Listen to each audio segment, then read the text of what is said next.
Looking to do something dramatically different for your fantasy draft? Go to Whirlwind Golf Club at Wild Horse Pass. From now through week 1 of the regular season, you'll get 18 holes of golf, a private dining room for your fantasy draft, plus nachos, wings, non-alcoholic beverages, and you'll save $1 on all premium liquor and draft beer. Packages start as low as $75 a person. Yes, I said golf at Whirlwind and draft your fantasy team while eating the best wings in the city. If you're interested, just email me, Doug at DougFranzUnplugged.com, and have everybody else look at your draft board and feel the wind. Thanks for listening, Unplugged Army. I'm Louis Unga, General Manager at Whirlwind Golf Club at Wild Horse Pass. We're proud to present Doug Franz Unplugged. Form an offense. Form an offense. 4 minutes. Form an offense. Form an offense. Everything you need to know in sports that affects Maricopa County, the state of Arizona, and the world, you get in 4 minutes. We start things off in Glendale, Arizona. The Arizona Rattlers will not be defending their crown in the IFL championship game as they lose in the conference semifinals 49-48 to San Diego. 20 seconds left in the game. Rattlers up by 6. San Diego completes a pass down at the 2-yard line. The quarterback is calling out the next play for San Diego, and he's nowhere near center. Doesn't even get behind the center until there are 2 seconds left. Snaps the ball at about a half second and throws a game-tying touchdown pass. Kevin Guy lost his mind, thought there was a false start that wasn't called. Extra point is good. Rattlers lose. Head coach Kevin Guy. The whole thing was a cluster, okay? You know, it just seems like we always get screwed at home at the end, all right? Don't really give a shit if the league finds me or not. Don't care. I'm so tired of the referees being a part of the game. I'm so freaking tired. The conference finals will be Vegas and San Diego. Up next for the Rattlers is 2026. Diamondbacks a winner 6-2. They've won 3 straight. Brandon Pfaadt went 5 2/3 and gave up 2 earned runs. And everybody was hitting. Marte 2 for 4. Carroll 2 for 3 with 2 RBIs. Lourdes Gurriel 2 for 4 with 2 RBIs. Alec Thomas is still hot, 2 for 4 with a home run. And Locklear hit his first home run as a Diamondback. Manager Torey Lavello. The first game of a series turns out the way you hope, right? You get good pitching, you get timely hitting. I think we came out ready to play. We had an all-field approach. We just kept chipping away at Sears. He's got good stuff. He lives at the top of the zone. We got really stubborn and started to look for our pitch and controlled counts. I think that was the bottom line. We had him out of the game. Overall, we did a really nice job offensively with our game plan and our approach. Game 2, Diamondbacks Padres in this series is coming up tonight downtown. Ryan Nelson against Yu Darvish. Nelson 6-3 with a 3.20 ERA. Outstanding whip at 1.02. Darvish has been terrible most of the season, but fantastic in his last outing against the Mets, in which he pitched 7 innings, didn't give up a run, and struck out 7. First pitch, downtown, 6:40. A lot of people are excited about what they're seeing at Sun Devils camp. Coach, what excites you? A lot of speed. I've said that from the start of camp. I think we have a chance to be a more explosive offense this year. We weren't overly explosive last year at times. We were methodical. And this year we have a chance to be more explosive. One thing that isn't impressive is the position of the Big 12 in the new coaches poll. No teams in the top 10. ASU is the highest ranked team at 11, and everybody else is in the 20. K-State, Iowa State, BYU, and Texas Tech are 4 teams ranked in the last 6 spots. Couple pieces of Cardinals news. Former guard Will Hernandez has been cleared from coming off of that ACL injury, and he visited the Cardinals yesterday. The Cardinals Media Relations Department released the depth chart. No real shocking items there, but things you might have already figured. Isaiah Adams is the starting right guard. Akeem Davis-Gaither right now has Kaiser White's spot at inside linebacker. And because of a couple cornerback injury issues, second-round rookie Will Johnson has the start at DB. Plus, the Madden ratings came out, which matters greatly to the actual NFL players. McBride and Buddha had the highest scores at 92. Kyler was only at 79. Up next for the Cardinals is practice today, 1:45. The 4th place Merc are a half game up on the Fever, a half game behind Atlanta. They take on Connecticut tonight at home, who just happens to be in last place. Tip-off downtown, 7 o'clock. And finally, a group of French farmers were sick of squatters actually parking RVs on their land and getting no help from the police to remove the trespassers. So what did they do? They fertilized their field. just like normal, as if no one was there. So this is excruciatingly disgusting, or excremently disgusting. You see, they fertilize their fields with slurry, which is a mixture of urine, manure, and water, and it comes firing out in different hoses. Well, they drove their trucks into the areas where they had a bunch of RVs who had taken over and acted like they're camping in these people's farmland, and they just started spraying the slurry as if they were fertilizing their field. One person even, this is going to make me throw up. One person even tried to charge the trucks and got hit in the face with it. Oh my gosh, it's so gross. The farmer said they've been complaining for months to the police, and the police say, just like other squatting, it's some kind of civil matter. Nothing that they can do. We'll leave it to a farmer to take care of it. Somewhere I can hear Biff yelling, "Je déteste le laisier."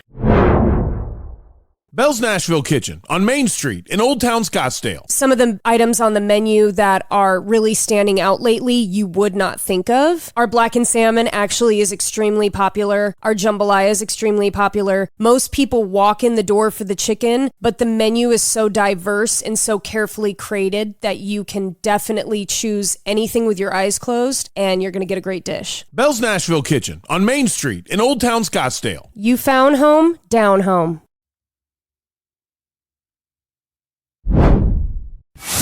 I have been chasing my tail all morning. Well, really all day.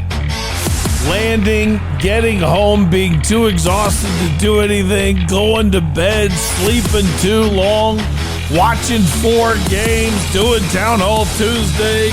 And oh, by the way, there's a bunch of college kids in my house having a party.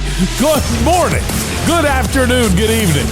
Whenever it is that you've decided to make Doug Franz Unplugged a part of your day, my family greatly appreciates it. My name is Doug Franz, and you have found the only podcast in the world totally devoted to the coverage of the 4 major sports franchises, yes, the Coyotes count, of one great American city that drops on your phone each and every weekday morning. We also cover ASU, U of A, GCU, the Rattlers, the Rising, and the Merc. This is Doug Franz Unplugged, presented by Whirlwind Golf Club at Wild Horse Pass. How are you? I'm doing great. We celebrated McKenna's 21st birthday today, yesterday. So it was a little kind of a weird day with everything that was going on. So we got home kind of in the latter part of the morning. I got straight into bed at about 10 this morning and slept all the way until about 3 o'clock. So that was crazy for me because I was up all night last night. I got the podcast done and then immediately went back up to my hotel room, showered, changed, got packed up and stuff like that, and then left. And we were oh my gosh, shoot. Sorry, I just got distracted. I just looked over to change my headphone levels and I saw 4 decks of cards sitting on the table. Like, what are those there for? And then I remembered I was packing them in my backpack to bring to North Carolina in case a euchre tournament broke out and I would have all the cards, and I left them. But luckily nobody was in the mood or I shouldn't say no one was in the mood. It didn't get brought up because we were all laughing so much. All of my cousins and I just laughing and carrying on so much. There was no reason to interrupt the laughing to pull out the games. But anyway, so we get home and I don't realize, but while I am asleep, Jennifer is cleaning like crazy and working hard around the house as McKenna's roommates had reached out and suggested a surprise birthday party. And Jennifer agreed despite being so busy. So the surprise was her friends set it up. Her friends brought the food and they came over and decorated. Vienna, the oldest, took McKenna out to something like for ice cream for her birthday or something small. And then they came back and there's all these people in the house. And you know your kid has great friends when none of them drink your beer. I have a rule in my house. If I know your parents, I don't really care what you do. That's between you and your parents. You know your rules, whatever they are. My house rule is if you're over 21, you can have a drink. And if you're not driving, I just don't throw up. If you are driving, and you're over 21, then I let them have one drink every hour and a half. And I make them set a timer and stuff like that. So none of the kids were really drinking, and McKenna only had what we call a brown snapper. It's a drink that we learned in San Antonio, which is a little bit of Crown, a little bit of amaretto, and root beer. And it's really, really good summer hot drink. I mean, it's a cold drink, but I mean in hot weather. So we had a great time seeing her college friends, and then I was trying to work around them. I watched 4 Diamondbacks games because I hadn't seen any of the A series. So I watched all of them, and then last night's Padres game. Oh, I got to tell you something else. I got a wonderful text when I turned my phone on after the plane. CBS 5 Arizona's family, Mark McClune, and he doesn't do this for free plugs, by the way. He's just trying to help the podcast. But he pointed out to me how, in a nice way, he didn't say this, but I'll say it because it's true, how butchered the 4-minute offense was yesterday. And I just wanted to tell you, I am so sorry. I figured out what I did after I studied it. I had a little bit of an issue. It's called multi-tracking, and I had a little bit of an issue with the sequencing, so I moved a couple pieces. And then I must have bumped up, I don't remember doing this, but I know what happened. I must have bumped a button that closes gaps. It's called Ripple Delete in an Adobe Audition program. And what Ripple Delete does is it moves everything on that track to the new location. Well, I didn't want to hit it. So if I hit it, which I had to have hit it or it wouldn't have happened, then it moved a bunch of pieces of sound on one track into the wrong spot. So you were hearing one thing you were supposed to be hearing, and you were hearing another thing that you weren't supposed to hear for another 5 seconds. And you're hearing it all at the same time. So that was bad. I'm so sorry. I haven't made a mistake like that, like a bad one like that, in a long, long time back when I was really learning what I was doing. So, and I appreciate that. I want people to reach out. When I screw up, please reach out and let me know. It's the only way I can get better. It's really, really important.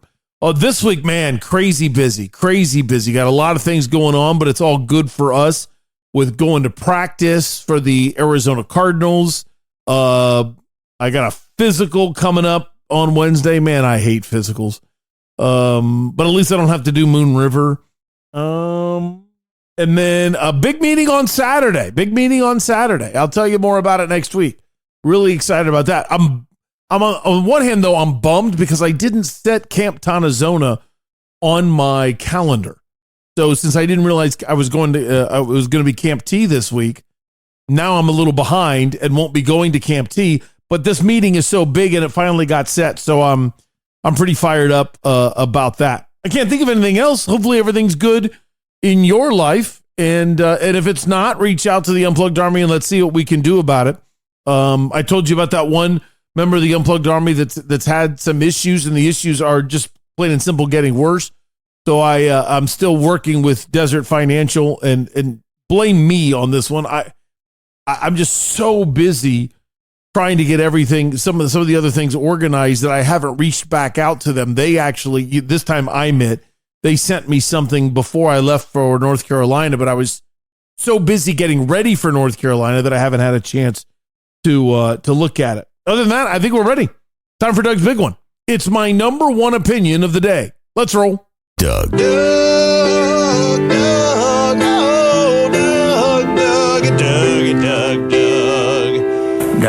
Where's Doug? Here, sorry, Doug. Where you at? Yeah, was that a plug to unplug right there? That was smooth. Obviously, Franz is such a good player. Doug's big one.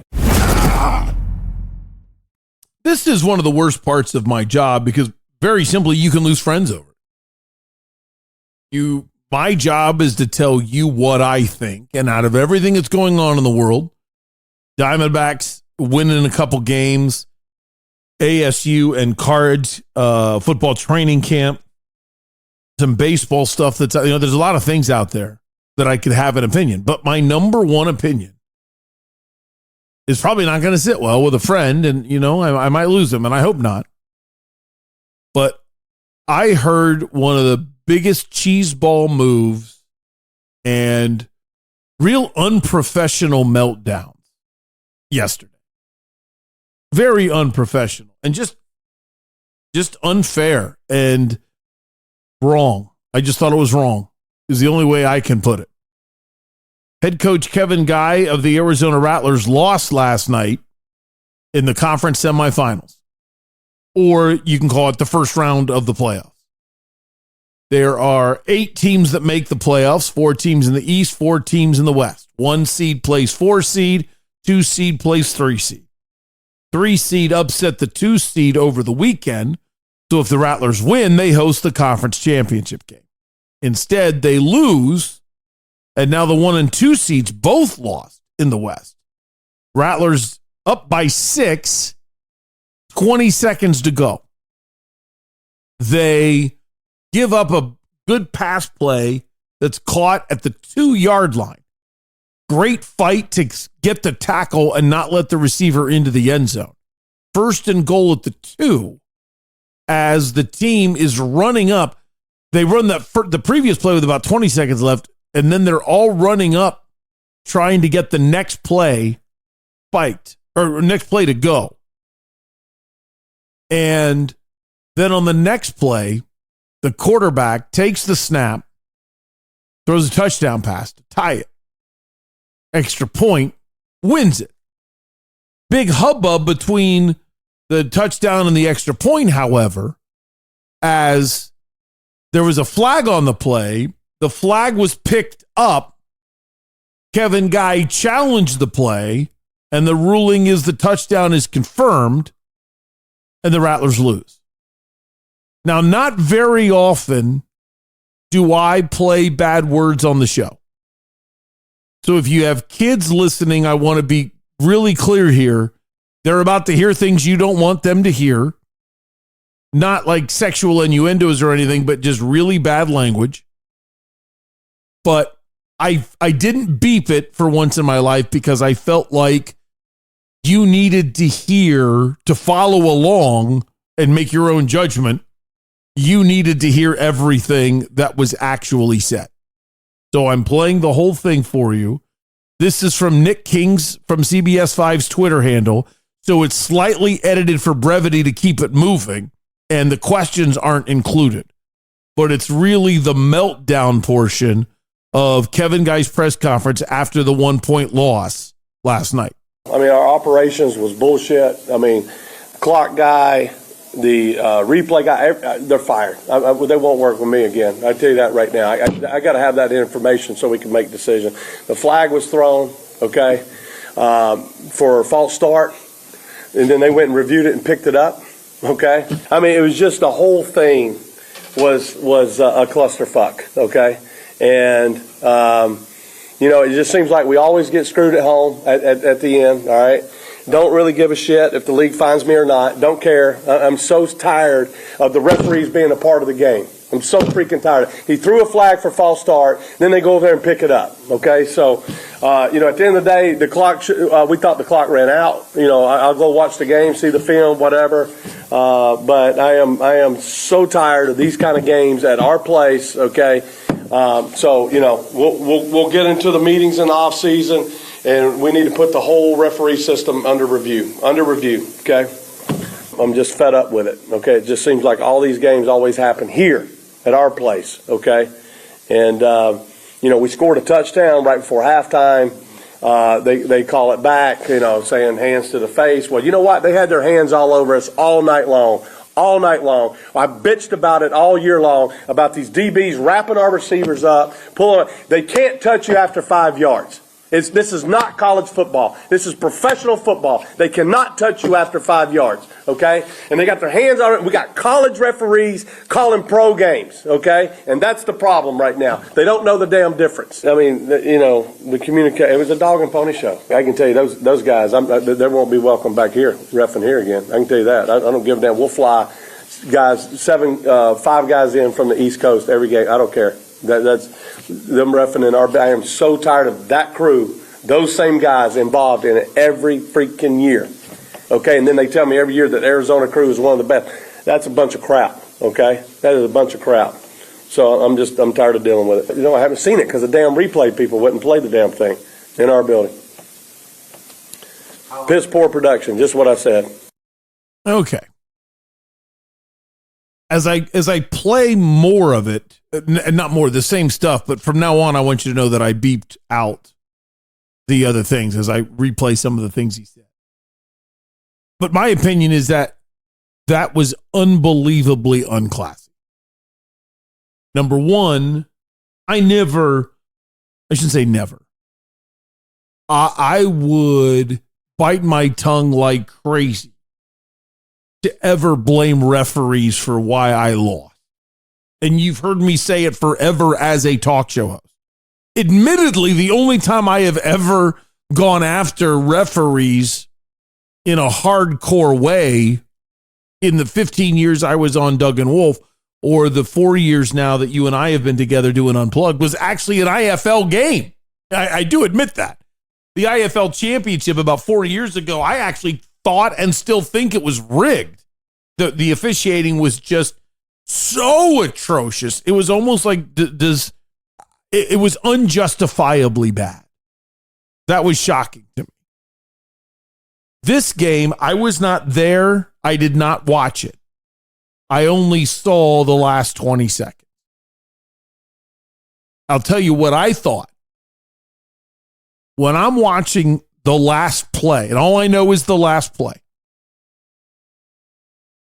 I thought it should have been offsetting penalties. I do think the refs screwed up, but the refs didn't give anybody the game because to me, they missed 2 calls. And Kevin Guy actually, in my opinion, is wrong. He sent out a tweet, and I think he's wrong.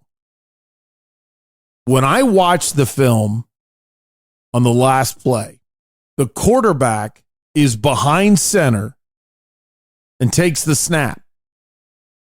Whenever you are taking the snap, you're allowed to have 1 or 2 guys in motion. But no matter what level of football we're talking about, you can't go into motion until everyone is set on the line of scrimmage. And the left tackle was not set when the receiver went into motion. The left tackle was set when the receiver got past the line of scrimmage. But he was not set at the time the receiver took off in his motion. So that counts as illegal motion. It's not a false start. It's illegal motion. The difference between those 2 penalties is a false start. You blow the whistle, you blow the play dead. Whenever there's a false start that stops the action with a running clock in any level of football is a 10-second runoff. Therefore, Rattlers would win if it's a false start. If it's an illegal motion penalty that happens with a running clock, you still let the play, work its way through. Then after the play is over, you then say penalty, 5-yard penalty. We would replay the down. However, the penalty also has a 10-second runoff. And therefore, the play would be over. But in that case, the penalty wouldn't matter because what would happen is the Rattlers would decline the penalty, and then the result of the play would happen. Well, the result of the play is a touchdown. Okay, with that result of the play, we do accept the penalty. Now you add the 10-second runoff. There's stages you got to build it up. Now, here's where none of that matters. Also, at the time of the snap, the defensive end doesn't have his hand on the ground. He's not in a 3-point stance or a 4-point stance. In regular football and outdoor football, that would not matter. Wouldn't matter in the slightest. Outdoor football, you got 11 guys, they can do whatever they want as long as they are not in the neutral zone or past it at the time of the snap. That is not the rule in the indoor football league. In the indoor football league, number 91 for the Rattlers has to be in a stance. You have to have 3 down linemen in a stance at the time of the snap. The reason why is they want offense in their league. And if you have guys standing up in a 2-point stance, it's easier to rush the passer. So therefore, they want 3 guys in a stance. And the Rattlers don't have 3 guys in a stance.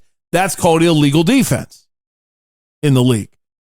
So you should have had a penalty for illegal motion on the offense and a penalty for illegal defense on the defense. That's offsetting penalties, which does not include a 10-second runoff. Spot the ball at the 2, and it's called an untimed down. We're going to play one play. And as long as there isn't a defensive penalty on this one play, then that's the end of the game. Now, when I say unless, well, if there's a penalty on the offense, but they score a touchdown, well, you'll want to take the penalty and run another untimed down. But that's how that rule should have worked. So Kevin Guy tweeted out that it should have been a false start, 10-second runoff, Rattlers win. And that is, he's wrong. It's not an I think he's wrong. If we're going to play the what-if game and what the ref should have done, then we've got to look at penalties on both sides. And it should have been 1st and goal from the 2 and another untimed down, one play untimed down for the chance to pull the upset. Now, the reason why I think that this was incredibly unclassy, let's listen again to just the very beginning. I mean, our operations was bullshit. I mean, clock guy, the replay guy, they're fired. They won't work with me again. I tell you that right now. I got to have that information so we can make decisions. You fired people at a press conference. The professional way to fire someone is you look them in the face. You say why you don't think that they have performed their duties up to the standard that you would like to see them. And then if they ask for it, you offer them advice on what they should have been able to do. And then you professionally go on your way. The flag was thrown, okay, for a false start. And then they went and reviewed it and picked it up, okay? I mean, it was just the whole thing was a cluster, okay? And, it just seems like we always get screwed at home at the end, all right? Don't really give a shit if the league finds me or not. Don't care. I'm so tired of the referees being a part of the game. I'm so freaking tired. He threw a flag for false start, then they go over there and pick it up. I don't know what the truth is. He says it was thrown for a false start. I had another friend let me know that the penalty was actually thrown on the defense, and they decided to pick up that flag. They decided it wasn't illegal defense and just let the play stand. But the part about I'm tired of the referees being part of, if this happens a lot, this is why this is kind of hypocritical. This man is not only the coach of the team, but he's the president of the team, and he's an owner of a separate team. So unless he has been fighting with the league to pay the referees more money, he doesn't really have any ground to stand on. I mean, you can't, if you're running your business trying to save money, you're not paying the referees to be high-level referees, you then can't complain about the product that you were given when it comes to the referees. At the end of the day, the clock. We thought the clock ran out. I'll go watch the game, see the film, whatever. But I am so tired of these kind of games at our place. Okay, we'll get into the meetings in the off season, and we need to put the whole referee system under review. Okay, I'm just fed up with it. Okay, it just seems like all these games always happen here. Listen, when you lose and you put your whole life into trying to win, I want to give a lot of room to somebody who is emotional like that. But at the same time, how do you sound when you say things like that? I mean, how do you sound? We're going to put the referees under review and do what? I mean, and do what? The option is pay them more, and there you go. That's it. Because what I don't like, and the reason why you'll never hear me blame officials unless it is just horrific, like unless there's an integrity issue, is because I look at the team. Now, that doesn't mean I don't call out bad officiating. I just think there's two different things. To me, there are three teams on the field. There's the refs, there's the home team, and the road team. So I can call out the refs and say you were terrible. But to act like it's that reason why you lost, to me, that's where it becomes absolutely ridiculous. The referees don't determine the winner of the game. They might determine the winner of that play, and you can be mad about how a game ended because they got that play wrong. But to act like you played well enough over 59 minutes and it's just this last minute that the referee stuck it to you, I have an idea. Have a 14-point lead, and then when they score a touchdown because the ref screwed you, you still win. You still win. That's why you'll never get me to believe that the referees are the reason why a team lost the game. Now, I believe David Stern is the reason why the Suns lost to the Spurs. That's not an officiating thing to me. That was a league ruling. I was the only person in this city. I shouldn't say that. I'm the only person in the media that thought Boris Diaw and Amari Stoudemire should have been suspended. I think the rule is dumb, but the rule was the rule. You leave the vicinity of the bench, you're out. No questions asked. It's been that way forever. Not really forever, but pretty close. And everybody understood it. Everybody knew it. Where I lost my mind is the same thing that happened in the first quarter or second quarter. Marcus Banks got into a little shoving match. I think it was Marcus Banks. Been a long time. And Tim Duncan left the vicinity of the bench, walked onto the court past the three-point line. But then the little shoving match calmed down quickly. And then since it calmed down quickly, that wasn't considered a skirmish anymore. And therefore, Tim Duncan didn't break any rules. So now we're arguing what constitutes a skirmish. And now Amari Stoudemire and Boris Diaw have broken the rules because this is determined to be a skirmish, but this is not determined to be a skirmish. Okay. That was ridiculous to me. So I would have suspended Duncan and the two Suns players. Anyway, back to this.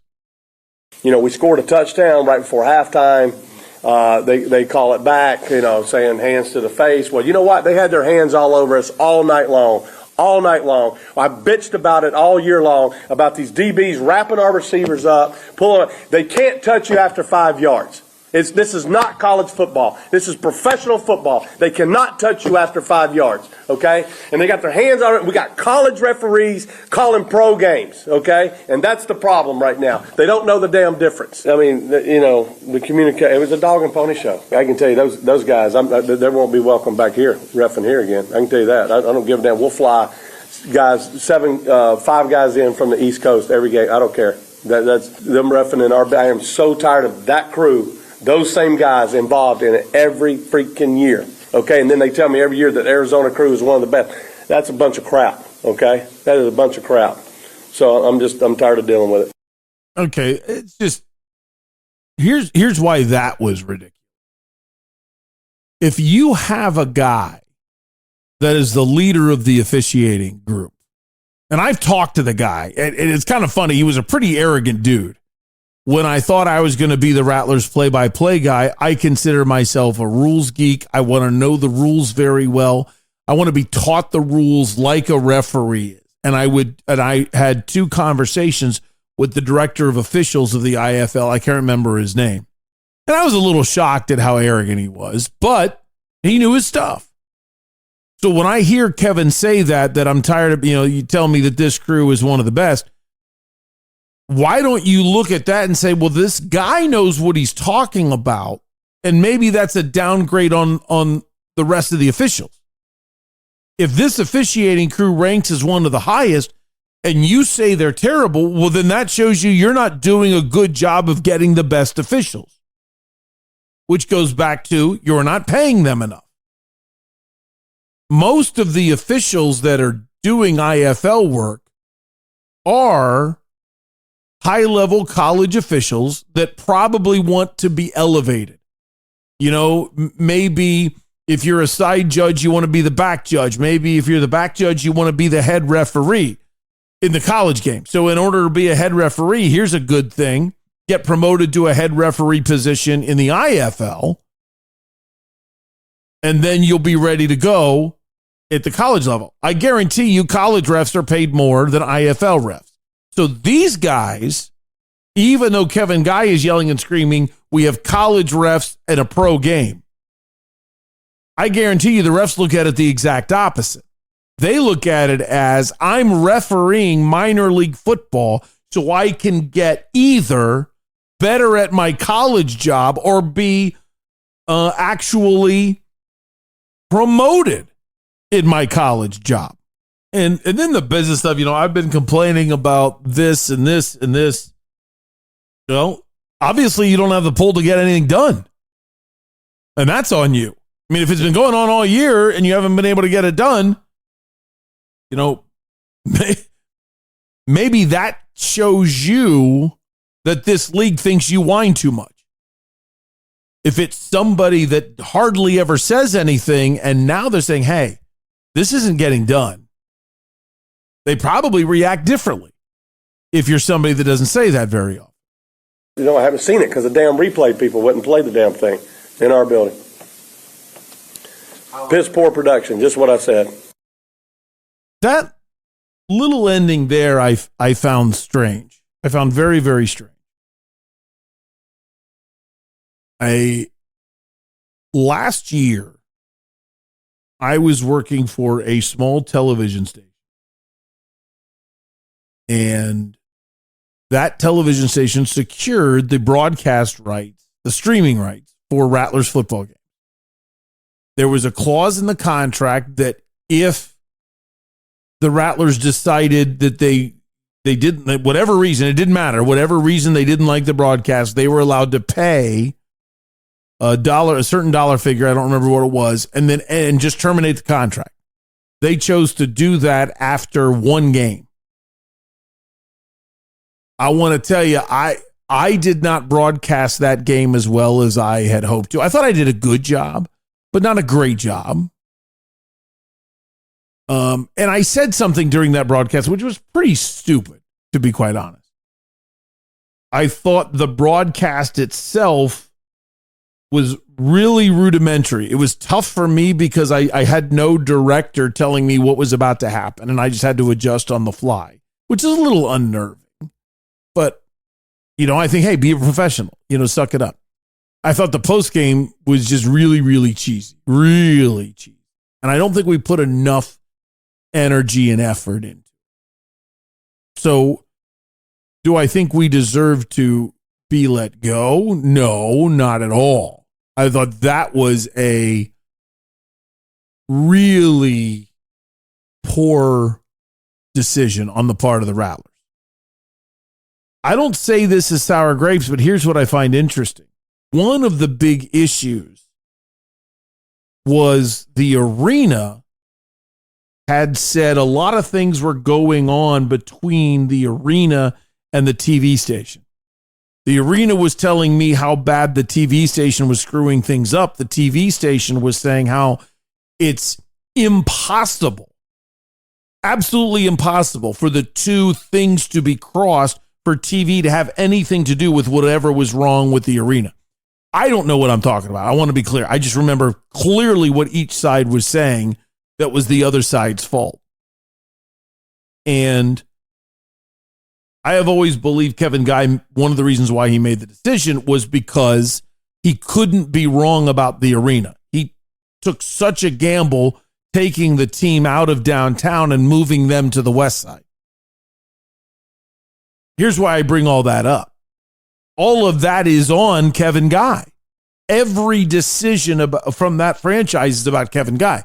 So he chose to go to the arena. He chose to take the side of the arena when they had a disagreement with a local TV, with a small TV station. And now he's saying, I haven't seen it because the damn replay people wouldn't play the damn thing in our building. Piss poor production, just what I said. I mean, I hear all that. And even if every ounce of it is true, you had the signs of it last year and didn't want to believe it. And secondly, why are you telling us that? You know, I mean, you're the head coach, you're the president. If the replay has been a problem all year long, why haven't you fixed it? You're the president. And if it hasn't been a problem all year long, there's nothing more ridiculous than saying we're going to fire people because of one game, one play at the end. It's one or the other. And I just think that's a crappy way to handle losing. You lost. As Ichiro said, what did you not do in order to win the game? Your organization last night was not as good as San Diego's organization. That's it. Now, if you want to have meetings after the season saying, I don't want, we got to improve here, or I don't want those people on it, okay. But when you go public and tell everybody how bad everybody else is except you, normally what happens is the public decides to tell you all the things that you're doing wrong. Earlier in the year, Kevin Guy said he's sick of the fans complaining about the way we do things around here.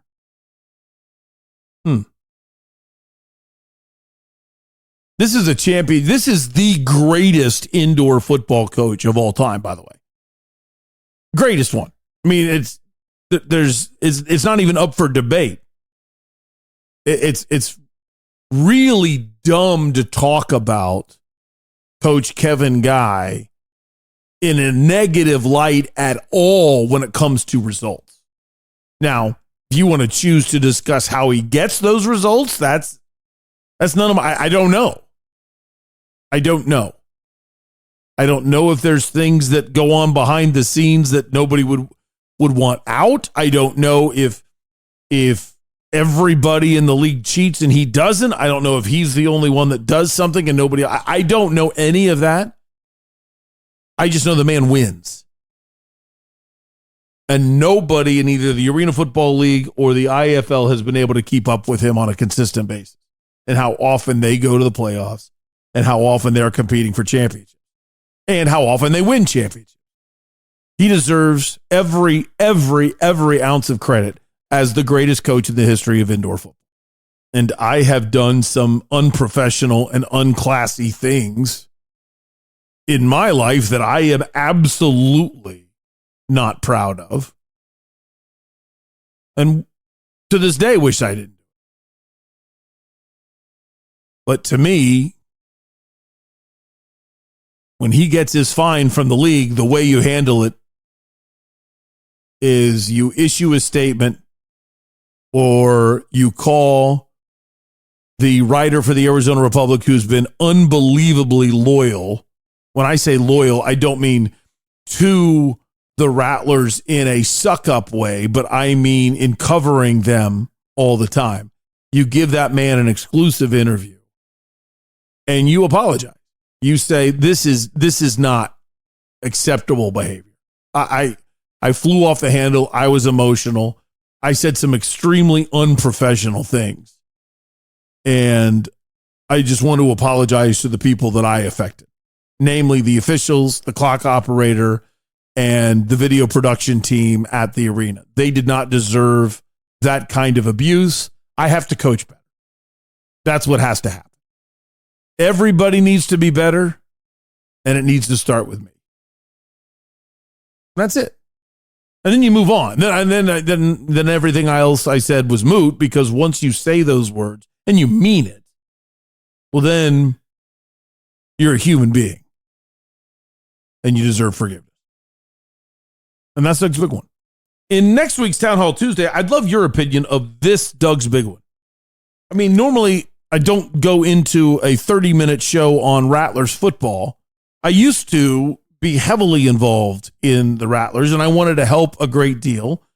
I made a decision after being really close to the inner workings of it that it wasn't what I wanted it to be. So I kind of pulled back, always covered them in the 4-minute offense, would talk about them if I felt like there was something big that you needed to know as a Phoenician. But that thing that happened last night is, getting a ton of attention, and I think it deserves the attention it's getting, both positive and negative. And I wanted to talk about it, but a lot of times when you talk about something that happened in such a negative way, as I did, you can say something that's hypocritical, or you can step in it as you're talking about somebody else. And I think it's fair to open myself up to criticism if you think I said something that was unfair. And I'd love to hear your opinion on that. Just sent an email last night that I'm really happy with. Sent it to General Tom and to my connection at Santan Ford. I've always told you, if you become a member of the Unplugged Army and you're in the market for a new or pre-owned car, all you have to do is email me, Doug@DougFranzUnplugged.com. I will set you up with our in-house person at Santan Ford that's in charge of friends and family rates. They have a different insight into the cars, and you save money when you say you're a member of the Unplugged Army. I think it's a wonderful way to go. And everybody I have ever sent to our special liaison has come back with an email to me of how fantastic the experience was of buying a car at Santan Ford. Over 1,500 cars in stock. You can find what you want, or they can help you order it. General Kyle even ordered a truck and got his faster than a friend had ordered theirs, and their friend had ordered it. It was kind of funny. Their friend had ordered it before from a different dealership. General Kyle ordered it after him and got his sooner. Why? Because it's Santan Ford. 202 at Val Vista. Go to santanford.com. I am Santan Ford. Driving me crazy right now. It's 5:20 in the morning. I've only got 40 minutes, and I got a lot of stuff that I still want to get to. Diamondbacks a winner yesterday. They've now won three in a, let's see, 1, 2, 3, I think 4 in a row, if I'm not mistaken. I might have to verify that. I would hate to be totally wrong and making that up and not even have any idea what I'm talking about. But I believe they won the last game of their previous series before the Sacramento series. Oh no, I forgot. They lost the first game of the A's with that nasty 7-game losing streak, and then they've won 3 in a row now. I was trying to add a couple extra wins. So they've won 3 in a row by taking the series against the Philadelphia, Kansas City, Oakland, Sacramento A's, taking 2 of 3 and then winning game 1 against San Diego.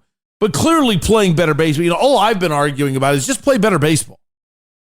And that's why I was so upset with Mike Hazen for quite a while, in which that they didn't sell sooner. First of all, let's look at the game itself from yesterday. I like this line from Torey Lovello. I think this is huge. Listen to when he says off-field approach. This is his opening statement to the media. The first game of a series turns out the way you hope, right? You get good pitching, you get timely hitting. I think we came out ready to play. We had an all-field approach. We just kept chipping away at Sears. He's got good stuff. He lives at the top of the zone. We got really stubborn and started to look for our pitch and controlled counts. I think that was the bottom line. And we had him out of the game. Felt like we could have had him out of the game after 4, but he ended up getting that 5th inning. And I thought overall we did a really nice job offensively with our game plan and our approach. It was built innings. We felt good about that. We could have scored more. Unfortunately, we didn't, but it was enough to win the baseball game. That's because of Brandon Pfaadt. Pfaadt went out there, got his 2-seamer going. All pitches in his fastball family seemed to be working, the 2, 4, and the cut. And for me, that's always a really nice sign. Very offensive team that he kept in check, and then turned it over the bullpen, and they were scoreless through what I think 3 2/3. Nice to get Hoffman out there. That stuff looks really good. BACKS was fantastic. So those are the things that we're looking for as we're pushing this downfield a little bit.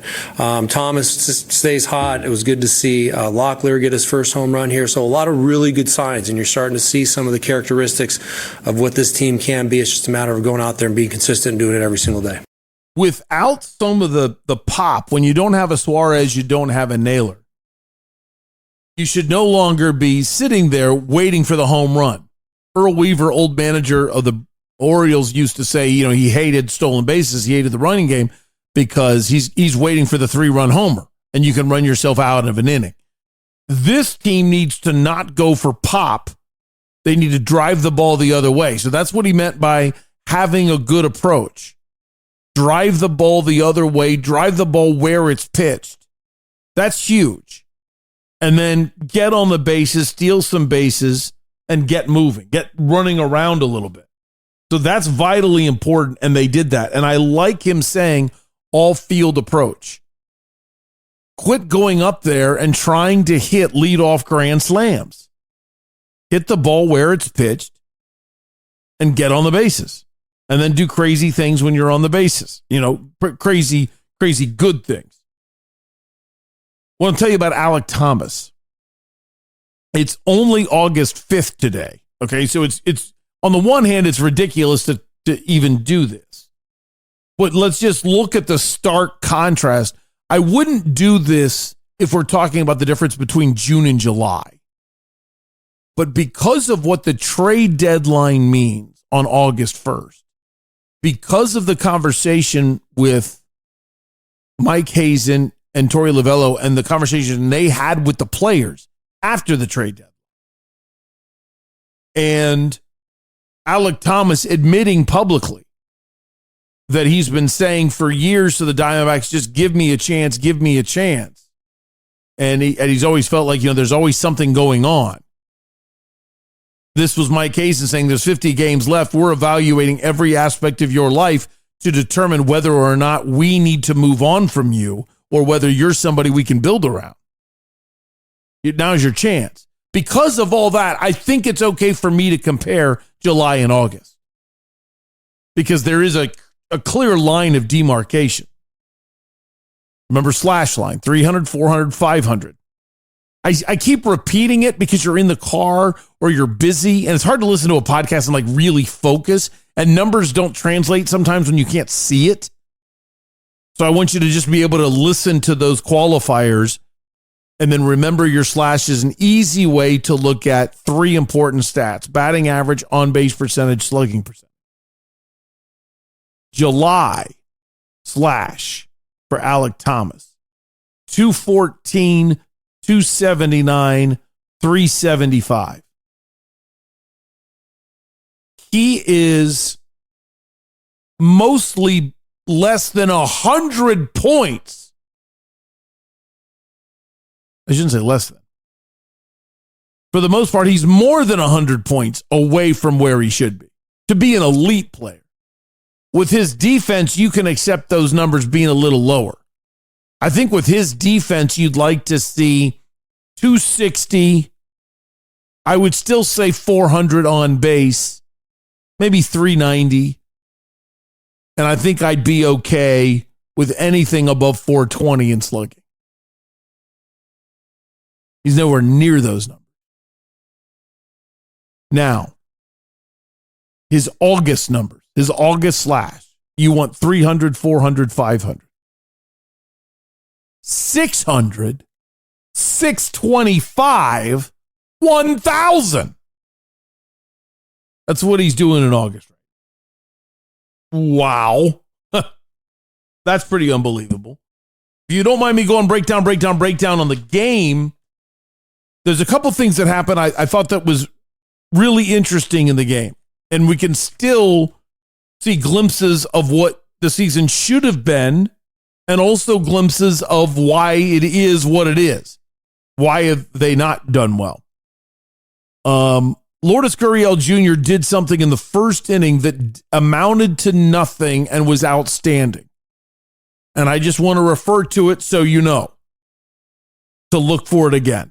Ketel Marte led off the game with a base hit. Corbin Carroll led off the game with another single, back-to-back singles, and Ketel Marte was able to get to third, only able to get to second on the second base hit. So you got runners on first and second. Lourdes Gurriel Jr. comes up to the plate, gets a single that knocks in Ketel Marte, RBI single. Then Corbin Carroll goes to third. Sorry I didn't write down who threw the ball in, but a terrible decision. When as fast as Corbin Carroll is, you think you're going to throw him out at third. You throw that ball to second base. The reason why you throw it to second is there's one out. You want to keep the double play in effect. So you've got to keep Lourdes Gurriel on second base. But the ball's thrown to third. Lourdes Gurriel then takes second base on the throw to try to get Corbin Carroll out. So here are the things that's fantastic. Number one, Corbin Carroll immediately hustling all the way. The split second that ball is clearly a base hit, Corbin Carroll aggressively takes third. He is out if he doesn't hustle from the split second, the crack of the bat. You've got to be focused. You've got to be ready. You got to want to win so bad that there's nothing else going on in your life except that pitch. And then when it gets struck, you know where the defense is. You know that it's going to fall in. You get the jump. Now you know you're going to be safe. Outfielder's arrogant, tries to throw you out. You're safe. And Lourdes Gurriel Jr. doesn't say, hey, look at me. I just got an RBI base hit. He's rounding first aggressively, and as soon as he sees that ball go over the cutoff man, he doesn't slow down and breaks for second. The easy way would have him to lazily go into first, knowing I'm going to be safe. But by being aggressive at first, it put him in position to possibly go if the ball is overthrown. And he did, and he got there. Now you're out of the double play ball, which allows the opportunity for a run to score on a ground out. Secondly, 2 runs will score with a base hit. You've set your team up big time. Now, unfortunately, Locklear and McCann went back-to-back strikeouts, and that was the end. But that's the kind of play you see that happen, and you know, okay, the guys are really engaged. Then I see base running that worked out that I want to call it out. It was bad base running, even though it terribly worked out in a positive way for the Diamondbacks.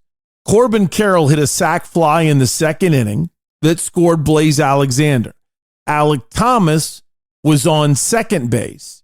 He tagged up and went to third. When you hit a fly ball to the left fielder, the third baseman is the cutoff man. The shortstop goes to third. Manny Machado took the cut, flipped it to Bogaerts, the shortstop at third, and it was such an aggressive slide by Alec Thomas, and Bogaerts didn't quite get to the bag in time to get himself set, and the ball rolled away. The throw from Machado beat Alec Thomas, but there was no tag. Alec Thomas is safe. So one could easily argue, hey, he's safe, so that's a good decision. I want to explain to you why it wasn't, and it's going to sound weird. If there's nobody out or there's 2 outs, then it's a terrible decision for Alec Thomas to do what he did. But if there's only 1 out, then it's an outstanding decision to do what he did. Reason why is really simple. When you're on second base with nobody out, you're probably going to score. I mean, if they go out 1, 2, 3 from that point on, hey, that's life. But there's no reason to make an out at third base, because if your teammate ends up grounding out, you'll probably advance to third. So you're already there. If they get a base hit, they're probably going to score. And if he hits a fly ball, you're probably going to be able to tag up and get to third. So with nobody out, there's so many opportunities to end up safe at third with 1 out that why risk getting thrown out and making the first out at third? However, if there's only one out, it's kind of a funny thing to say. It's okay to make the second out at third base. Now, of course, you don't want to make the second out. But the reason why it's worth the risk is with one out, somebody can hit a sac fly and knock you in. You want that. So it's worth the risk to get the third with one out, because if you're safe, great. Now you can score on a sac fly. If you're out, well, it stinks that you made out number 2. But oh well. It's really stupid to make the third out at third base. And the reason why it's stupid to make the third out at third base is the only thing that you can score on with 2 outs is a wild pitch. If they fly ball or a ground out and you're on third base, you don't score. So the idea of risking it, think about it. You're on second base, there's 2 outs. If you stay at second base and there's a base hit, you score. Great. If you try to get to third and you're thrown out, the inning just ended. Well, that was dumb, because now you can't score when your team's not up to bat anymore. So the inning ended. But if you're on third and they ground out, you weren't going to score anyway. So there's no reason to risk an out at third base. Now let's go back to the Alek Thomas situation. The Alek Thomas situation is this. And this is where he's probably confused. He's standing on second base, and how many outs are there? There's 1. Ketel Marte struck out in front of him. So there's 1 out. So if he's thinking, hey, there's 1 out, it's okay for me to go to third and be aggressive, because it's okay to make the second out at third. I want to get there with 1 out because that keeps the sac fly intact. So I'm thinking, I want to be aggressive. I want to go to third. I want to be aggressive. I want to go to third. He forgot that the sac fly counts as out number 2. Once the sac fly was hit, you're not running with 1 out anymore. You're now running with 2 outs. And if Bogaerts catches the ball, that's an out at third. Now the inning ended by you making an out at third base. Dumb. There's no reason to risk getting to third base with 2 outs. And he did just that. Now, was he safe? Yes. So you could argue, see, it worked. Okay. But as a manager, I've got to judge, do we understand base running? Do we understand risk to reward? That was too close of a play. You should have been out, and that would have ruined the inning. Bad move. So I also want to go after somebody who showed that there was a negative. Okay, 2 bad Ketel Marte plays in this game. Now, he did go 2 for 4, and he scored 2 runs, so thank you very much. But in the 4th inning, he got on base by a single. Corbin Carroll doubled him to third. Still wish that Marte was, really pushing himself. They say he's got some hamstring issues, so they don't want him to overexert himself. But if you get a good jump and you take off sooner, you probably score on the double. He doesn't. Then Lourdes Gurriel Jr. comes up, gets another RBI single, and knocks in Ketel Marte. But the batter before that was Perdomo. Perdomo grounded out to third. Again, bad base running, in my opinion, by Ketel Marte that did not hurt the team. Think about what I said. Ketel Marte is standing on third base, ground ball, Perdomo hits to the third baseman. What should happen? If the third baseman is coming in on the ball and going towards first, that means he's going away from third base, right? He's going away from third base. That means no one's covering third. Now, obviously, the catcher's covering home, so it's not like you're just going to break for home, because then the third baseman's going to throw home and you're a dead duck and you're out. But there's nobody on third. So therefore, the only way you're out at third base while you're at third base, does that make sense? He's on third, but he's got a massive lead. Ball gets hit to the third baseman. You want to dance on the third base line in that situation. You want to bluff that you're getting ready to go. And right before he throws, you want to act like you're really going to run. Get that third baseman to have second thoughts in his head. If he stops and tries to get you in a rundown, he's running the wrong way. You can easily run back to third, and now you just got a teammate safe on first.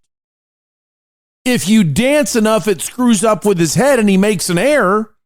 Now you're able to get your teammate onto first base. Does it work every time? Absolutely not. But what doesn't work is nothing. That'll never do anything. And that's what he did. Ketel Marte just stayed there, watched the play, decided, I won't be safe at home, so I shouldn't go. Well, once you make that decision, you've made the third baseman's play a lot easier. Get in the third baseman's head. If it doesn't work, it doesn't work, but give it a shot. Didn't hurt the Diamondbacks. He scored anyway. And Marte had another play where I totally believe that bad things happen when you don't focus all the time. Manny Machado hit a double into the left field corner, but Lourdes Gurriel Jr. got to the ball so quickly, he fired a shot to Ketel Marte, and the throw beat Machado to the bag. But the tag did not. What Ketel Marte did is he got the ball, and he spun, and he put the ball in front of one corner of the base. And then the throw beat Machado so bad that you could see Ketel Marte was kind of more staring at Machado's face, kind of more just waiting to touch him with the ball, almost like you're a dead duck, admit you're out, give up. Instead, you might not realize this, once you have the baseball, you can be aggressive. You can't block the base at all without the ball anymore. But once you've got the ball, you can do whatever. That ball should have been placed in front of the whole bag. You can even drop a knee to block the bag. But you've got to aggressively stare down the foot and go get that tag. Make him eat it. And instead, Marte just kind of held the ball there like saying, please slide into my glove. So you're out. And Machado made a fantastic athletic move, moving his foot around the tag. It looked like he turned his ankle, and I don't mean in an injury form, just kind of twisted his leg just a little bit to avoid the glove and then put the foot back down and put it on the base. That should have been an out. And because Ketel Marte was more into the showman, haha, I got you, you're about ready to slide into a tag, Machado wasn't giving up. Manny Machado used to play the game that way. He doesn't anymore. He's much more focused player. And that was a mistake by Ketel Marte. So you still see signs. Some people aren't getting it. But you see them play harder. And that's kind of all we've been asking. I want to play this for you. This was from over the weekend when I was in North Carolina. I didn't get a chance to talk about it. This is thanks to CBS 5 Arizona's family. Julia had this on her Twitter handle, and I'm sorry, Julia, I forgot what your Twitter handle is, but this is where I got the sound from Zach Gallen talking about not being traded. I mean, I think it's hard not to not pay attention to it. I think if you're someone who consumes baseball content, and when I mean like you watch MLB Network, you're on your phone, like whatever, like I think it's hard to get away from just from the way that the social media has now been kind of curated to kind of what you interact with or what you watch. So for me, there wasn't anything I was trying to shy away from. Kind of had some conversations with our front office, kind of just understanding what was at stake, what the plan was going to look like, and I just know that they had a certain plan in place, and they kind of executed it in terms of the way the dominoes fell. So I kind of knew that. And then we just kind of knew that from a pitching standpoint that it was going to come down to the last minute. So yeah, I was just kind of waiting to see what happened.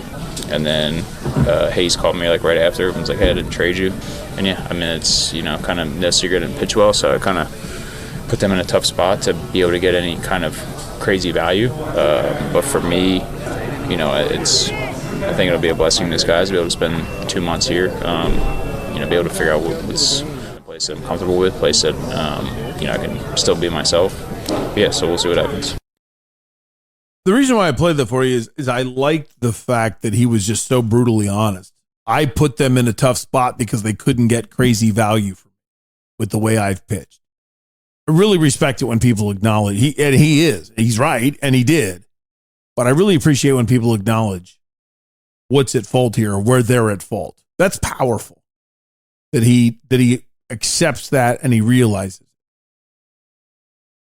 But the one thing I would have liked Zach to say this. And you know what? That affects my free agency decision. I'm going to be a free agent and, I want a big contract, but I realize it might be tough to get it. And when the Diamondbacks treat you this way, maybe it's in my best interest to not leave. Maybe sign a smaller deal and stay and re-earn the money that I'm looking for. If I want a big money contract to go somewhere else, then, maybe I owe it to the Diamondbacks a little bit to kind of pay attention to their offer. Am I dreaming? Yeah, I am. I mean, I think that's the attitude players should have when they get treated that well. And obviously it's a business and Zach's going to go to the highest bidder. But there's a chance he might be coming back. And I believe that the Diamondbacks will get a qualifying offer. So they're going to offer him about somewhere around between $20 and $25 million on a 1-year contract. And Zach Allen is probably going to say that might be more money than I'm going to get somewhere else. And therefore, if I want a big contract, take this 1-year deal and then go get more money somewhere else in 2027. That would make a lot of sense to me. I also want to talk about an article from Nick Pecoro that he wrote in the Arizona Republic, and I really liked it, in which Nick wrote about his conversations with scouts, executives, and analysts around baseball, asking what did they think of the Diamondbacks' haul, because a lot of fans are upset saying they didn't do good enough. And almost to a man, you had them really looking at it in a way that, hey, this worked out well for the Diamondbacks. And the reason why pundits were more impressed than fans is because very few of the deals included major prospects.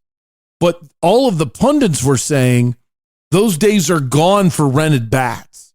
When you rent out a bat, a guy that's only going to be in your organization for 2 months, you don't really want to overspend. It's such a crapshoot now when you're in the playoffs. The Diamondbacks might have ruined it for everybody.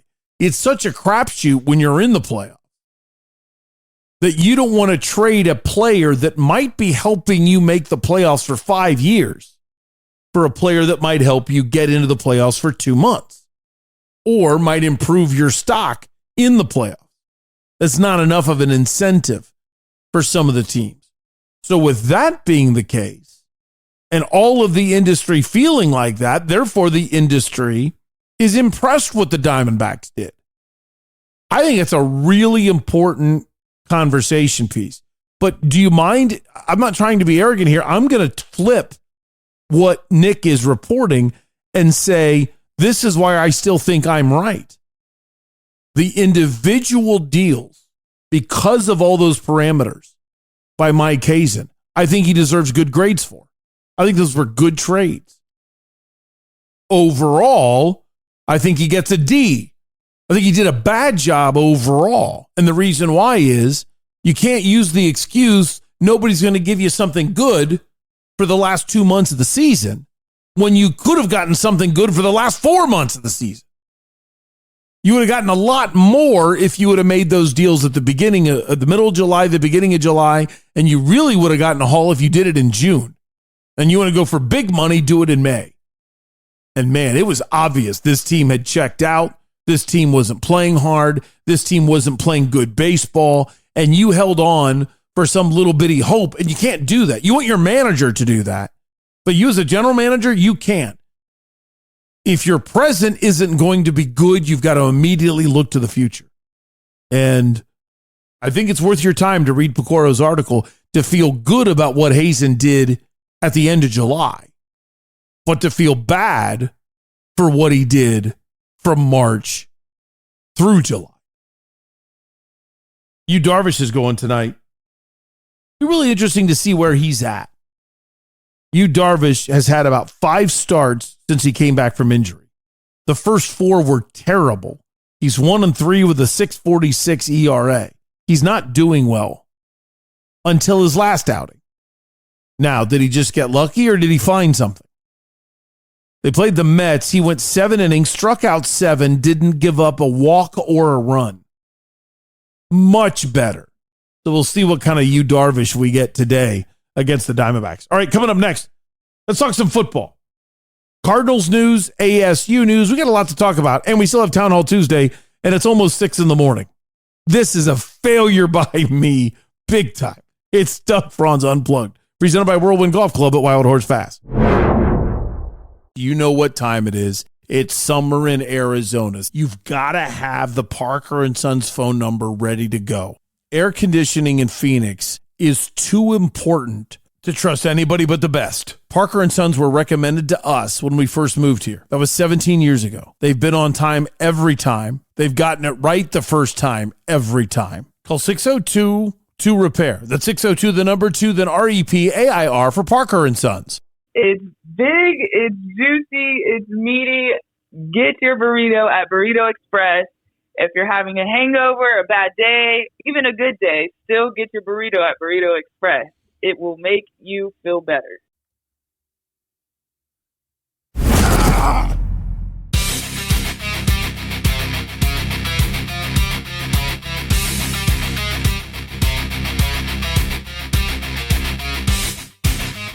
Little Cardinals, Little Devils, and then Town Hall Tuesday. Gonna move pretty quick through this. It's kind of like there's not a ton to get to, but I think what is there to get to is I think it's important for you if you're a hardcore fan. So let's start with the Cardinals. Number 1. Will Hernandez has been cleared. The former guard went to UTEP, drafted by the Giants, and then spent the last couple of years with the Cardinals, tore his ACL last year. He's cleared to play again. And he visited the Cardinals yesterday. That's interesting. Right now, the depth chart has been released, and Isaiah Adams is winning the right guard job. So, why bring in Hernandez for a visit? If Isaiah Adams is blowing away everybody at guard and you know you're happy, why bother bringing in Hernandez? Or do you believe that Hernandez could easily compete for the backup job? Or do you just want him to work out on his knee, see how he is, and just hearing the story, Isaiah Adams already knows, wow, okay, why do you need to bring in Will Hernandez? And maybe they're just doing it to give Isaiah Adams a little kick. I have no idea if they're going to sign Will Hernandez. But I am going to say they won't do it this week. I think they wanted to work him out. They wanted to see where he's at. And then they wanted to compare that to whatever Isaiah Adams does in this Chiefs game. Here's where I'm wrong. If Isaiah Adams has already locked it up and he's doing great and the backups look bad, then I could see Will Hernandez signing in the next 2 days. And he'll go through, start working out with the team. And he's going to challenge for a backup job. But if he doesn't sign this week, I'm kind of looking, I mean, it could have just simply be, hey, he's not good. He isn't feeling well. The knee isn't solid enough yet. But I think Isaiah Adams really needs to have a nice game against the Chiefs. And if he does, then you know Will Hernandez either won't be brought in or will be brought in as a backup. But if Isaiah Adams struggles, you could see, Sunday night, Will Hernandez gets signed to compete for that job. That's number one. Speaking of the depth chart, there's a couple things that grabbed me on the depth chart. They listed on the depth chart offensively 3 wide receivers. So 3 receiver positions. And they went the standard Marvin Harrison Jr., Michael Wilson. But they had Zay Jones listed as a starter. And every time I've been to camp, he's looked good. And I wonder if that stands for something. I wonder if they have higher expectations of Zay Jones, and Zay Jones has higher expectations of himself this year. I think that was interesting. Right tackle Jonah Williams listed as the starter at right tackle. Christian Jones listed as the backup. Not much of a doubt there, but you're not going to do that if Jonah's having any knee issues. So Jonah must be looking healthy. And I admit I haven't really been paying attention to Jonah Williams, which is probably a good thing. If he was getting whooped when I was at practice, then we know he's got problems. But by not noticing him, maybe he just looked average, which is good when you're coming back from an injury. That you're average now and you're ramping up for next month's game because you got plenty of time. Big takeaway was Akeem Davis-Gaither as the starting inside linebacker. The decision not to re-sign Kaiser White, I don't know why. From what I remember hearing last year, it sounded like Kaiser White was just ready to move on and didn't really want to stay. I don't know if they told him we're not going to hit the numbers you're looking for and he thought he was going to get better numbers. I can't believe they wouldn't want to re-sign him to a veteran's minimum. And with him still being a free agent, I think the last thing I read is he visited Detroit. I might have missed it if he signed over the weekend. I'm sorry. But I think that's a big deal that Akeem Davis-Gaither is winning that job. I'm really going to be looking at that spot during the Chiefs game. And the other one's kind of obvious, but it's important. Will Johnson listed as a starter at corner because you lost Sean Murphy Bunting to whatever happened to him at the beginning of the year. And then in training camp, you lost another corner. So now you're down a couple corners. What's Will Johnson going to be able to do? Well, he's here to start, but he's also coming up off a college injury. But he's looked really good. So those are quick Cardinals updates. ASU-wise, coaches poll came out, and it's almost the coaches poll was kind of weird. It's almost like, oh no, we forgot the Big 12. Hurry up, put some Big 12 teams in. Texas, Ohio State, Penn State, Georgia, Notre Dame, 1 through 5. I always laugh when Penn State keeps getting ranked high. All they do is beat up on a joke schedule. Give and take, win or lose against Michigan, you never know. And lose to Ohio State. And every now and then lose a game they shouldn't lose. So Penn State is not going to go higher than 3, and they're not going to stay there during the season. ASU's in at number 11. And then listen to the bottom 6. I should say 4 of the bottom 6. Kansas State at 20, Iowa State 22, BYU 23, Texas Tech 24. It's like, we don't have any Big 12 schools in. Let's cram a bunch of schools in at the end. So it shows you what the coaches think of the Big 12. Now, I did read one just ridiculous statement. And Greg Moore, the writer for The Republic, the columnist for The Republic, wrote that the polls should be everybody that finished last year should start off in their position from the college football playoff. So even though Iamaleava, whether you like what he did or not with Tennessee, he was a pretty good quarterback for Tennessee. Even though he's gone, that shouldn't affect the coaches poll vote for Tennessee, who dropped in the standings. You think it should be equal to where they were last year? No, that's dumb. That's a really bad opinion. The team is different. The coaches know it. So they voted differently. Now, the one thing about the polls that technically I don't care about the coaches poll, and it shouldn't matter, because the way that the playoff committee was originally set up is ignore all the polls. Don't start with a preseason ranking. Don't even start with a week 1 ranking. Don't come out with rankings until about week 7 or 8 of the season. and then they can be totally fresh. So it's not a case where, wow, this team was picked at the bottom and we have to wait for them to climb everybody. And that was a positive of the system until last year, when clearly last year, those people had no idea what they were doing. And they were just picking teams based on the Associated Press poll. Whatever the Associated Press said, well, then we'll just do the same thing. It looked very similar. And you could tell they didn't know what they were doing. And that was really frustrating. But there's the coaches poll. Kenny Dillingham said something funny when he was asked about it. He goes, why are you guys talking about polls? Well, the poll came out. And okay, I didn't know that. I don't care. And then he made the joke, well, since polls, always matter, I should talk about it. Meaning the joke about what happened last year. All right, let's get into the actual team. I thought this was really good from Kenny about Camp T and what they're doing up there and what their hope is up there. You get to know each other. We do campfires. We're doing things right now where you get to know a teammate a night almost, another coach a night. So you just get to know each other, and you may connect with somebody you didn't realize you connected with. And all that slowly, those bonds is what builds a team. Here's why I believe in it so much. The best way to lead is to motivate someone to get where they want to go, and in the same way how they want to get there.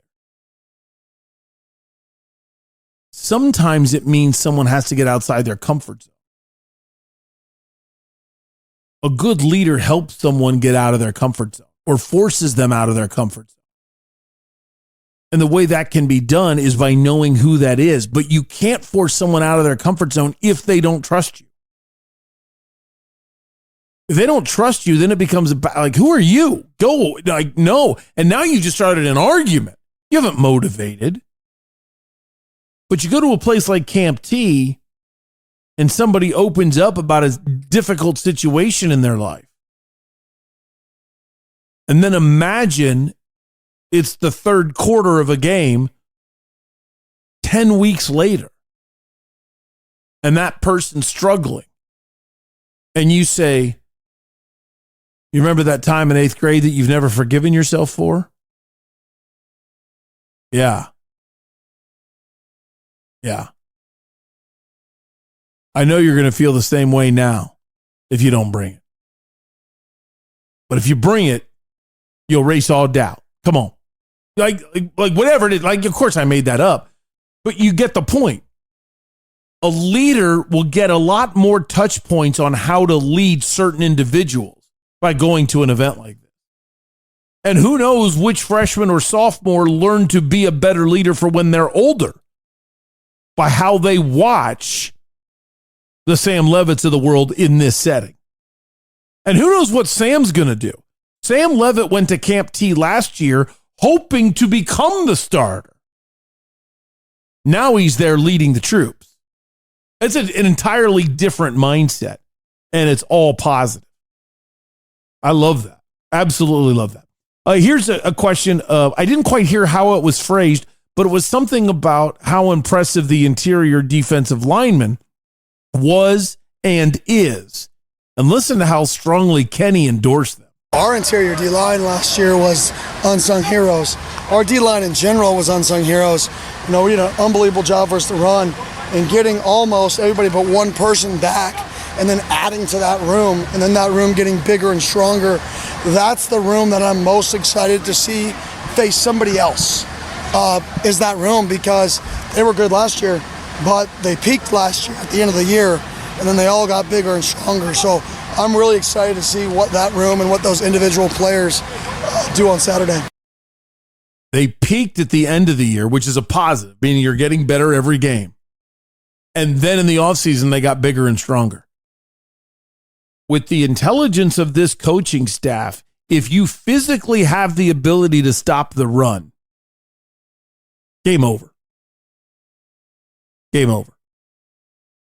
Football is actually easy if the players are better than the coaches. If the players can stop the run and you can rush 4, there's such good pass rushers. If you rush 4 and get pressure on the quarterback, you're dropping 7 people behind him. When 7 people drop behind the pass rushers, It's hard because you could only have 5 weapons. So you've got 5 players that are eligible to catch a ball. They've got 7 out there guarding 5. Because you can't stop the pass rush with only 4 guys. Once the other team has to bring 5, now it's a little easier to get somebody open, but it's a little harder to block. If they bring 6, it's really hard to block, but it's really easy to get somebody open. And that's the race. That's the race. I've got to figure out who's open before you hit me.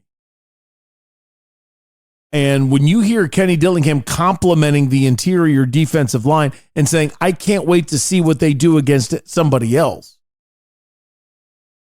what that means is they're going to be able to do a lot if that play holds up. It changes everything. You have a strong interior defensive line. It changes everything. You have a great safety. Wonderful. Congratulations. It doesn't matter if you can't get to the quarterback, because any wide receiver will get open against the defensive backfield if the quarterback's not going down. And it doesn't matter how great of a linebacker you have if your defensive line can't keep the O-line off of him. Pretty easy for a running back to get a big gain if the offensive lineman is on top of the linebacker fast. The defensive line is supposed to be able to eat up offensive linemen so the linebackers can be the one filling up gaps instead of having offensive linemen come off their block. So you have 2 guys blocking a defensive lineman. Linebacker thinks I'm going to fill this hole, and all of a sudden one of the offensive linemen stops blocking the defensive lineman and runs up and hits the linebacker. Linebacker's not looking at the offensive lineman. He's staring at the running back. I'm going to get the running back. I'm going to get the boom. Gets nailed by an offensive lineman. There goes the running back. But if the defensive line isn't able to protect the linebackers, now linebackers are coming up, flying up, making plays. And the last one from Kenny that I liked was kind of a deep dive into what's going on around the program scouts-wise. When you go to practice, there's a little board that lets all the scouts know how many other scouts are there. And I think they like to use it to promote to us in the media. Hey, look at the program, getting better. And they like the players to say, hey, you're being evaluated not just by your college coaches. They're trying to see if you're good enough to be drafted. Wow, that's kind of big time. So, bunch more teams are coming to ASU. Here's why I like this quote. He talks about how few and far between it was in the past, but then says there's still more for us to do. That Kenny is always talking about, it's great where we are, and it's going to get even better. They should. They deserve it. That's how it should be here. Right? This should be a normal day. There should be people coming to watch our guys. We should build a standard that this is a place that you come to. This is a place you stop at. You know, it's nice that they're coming. Then they leave in one day. The teams that compete for national championships consistently, scouts stay for 2 days. Right? Not one day. When we got here, they didn't show up. Last year, they showed up a little. This year, they're showing up more. Right? How do we get to a point where they're staying 2 days? And it takes 2 days to evaluate our team. We're nowhere near that yet. We're still growing in terms of a program, in terms of a depth. A lot of our young guys, hopefully in about a couple years, when our young depth and our young group is older, we're a young team still when it comes to the depth of our team. If the depth of our team was older, they may be staying 2 days right now. But the depth of our team is younger, so they get to look at our older guys, and really cool to hear them talk about our guys and talk about, well, this school used to say this about them. And I'm like, well, you can just erase that because that's not this kid. So anything you heard negative about this kid in the past, and I know he was off your draft board, you need to erase that because that's not the kid you're going to get. You're going to get a kid who's a good person, who's going to make good decisions, who's going to have a lot of fun working his butt off. So it's fun to talk to the scouts and get what the last school or the old school were saying and try to explain to them that this isn't the same kid. This kid has grown up. This kid loves the game. This kid would be great in your organization.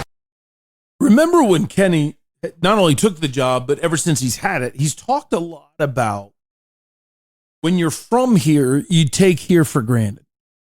He understands that there are kids They don't have anything negative against ASU. They just don't want to stay home. They want to go see the world. And they're excited that these other schools are wanting them. So they want to go somewhere else.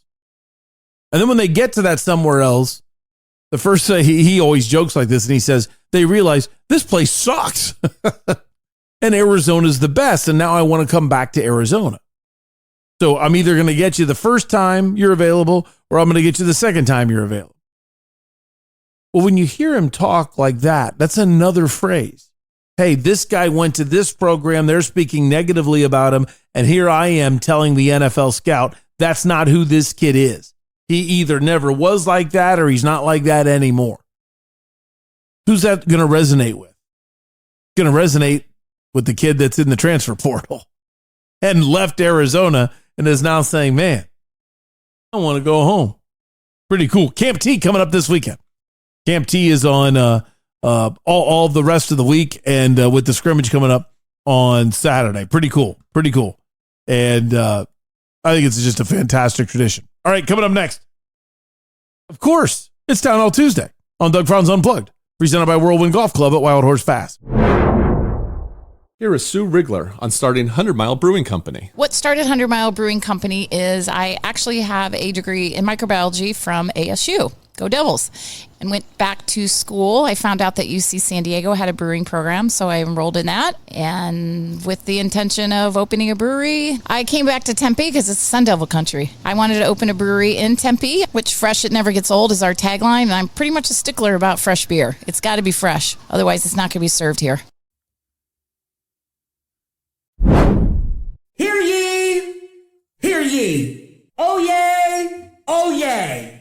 It's time to call a town hall meeting. Well, butcher job by the family, the whole family this week, with us being in and out of North Carolina and the travel and everybody being exhausted, and then McKenna's surprise party. I don't know why I felt like blasting the music right there.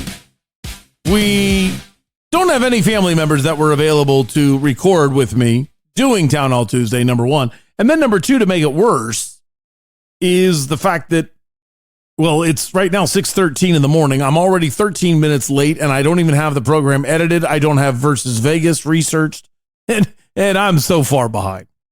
It's crazy. I got so much to do, and hopefully I'll be caught up after today. I was thinking about going to tonight's Diamondbacks game, but obviously that's not going to work. I'm so far behind on other things. So I will be your host for Town Hall Tuesday today. Here we go. General Mike, has there ever been a reason given why they got rid of the old August 31st postseason eligible waiver trade deadline in MLB? Following up to that are players that are waived after the current trade deadline on July 31st eligible for postseason rosters under the new rules. There is a lot of clamoring in St. Louis for the Cardinals to just release Nolan Arenado, who is a shell of his old self offensively. Would he be eligible for the playoffs if a team picked him up? By the way, Arenado is only 3 months older than Eugenio Suarez, so buyer beware when third basemen start hitting in the middle to late 30s. A couple of things there, General Mike. Number one, there was a reason, I wouldn't say it was really very good, that they said they wanted to streamline the process and they wanted to push the effort into the trade deadline because you knew that they were getting a lot of attention. Baseball was as a sport at the trade deadline. And they wanted to push that envelope. And therefore they felt like with the rules of the waiver wire, it was weird. And they thought it was clunky, especially for the fans to understand. So if you don't know what General Mike's referring to, until about 3 years ago, I forget when it was, but let's just say it was 2019, but I can't remember for sure when it was. Here's how the trade deadline worked.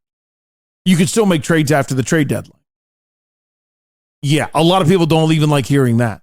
July 31st was the non-waiver trade deadline.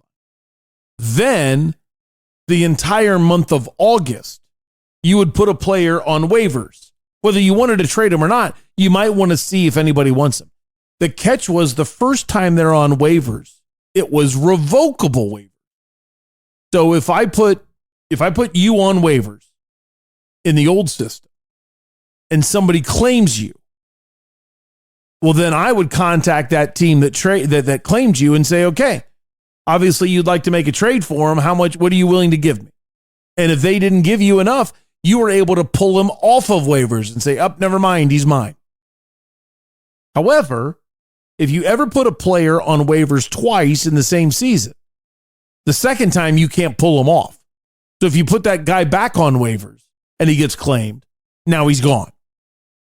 And you don't get to make a trade. And it was just clunky for fans to try to figure out, wait, the trade deadline passed and you're safe. And now all of a sudden, wait, we did trade this guy? How did that happen? And then people thought that was weird. So that's why they got rid of the trade deadline, the waiver wire trade deadline. Now, the next part of your question, are players that are waived in the trade deadline eligible for the postseason? Yes and no. It doesn't matter if you are a free agent or if you're waived. What matters is when are you picked up. You must be on a 40-man roster by the end of the night, August 31st. So if you aren't on a 40-man roster, in a sense, by September 1st, you are ineligible for the postseason. You can play in September. Like they can pick you up on September 2nd and you can help make the playoff, help that team make the playoffs. But you don't get to play in the playoffs because you weren't on the roster by September 1st. Now, as far as St. Louis dumping Nolan Arenado, if they do, they still owe him his full salary unless he gets picked up by somebody else, and that somebody else only owes him prorated veterans minimum the rest of the way out.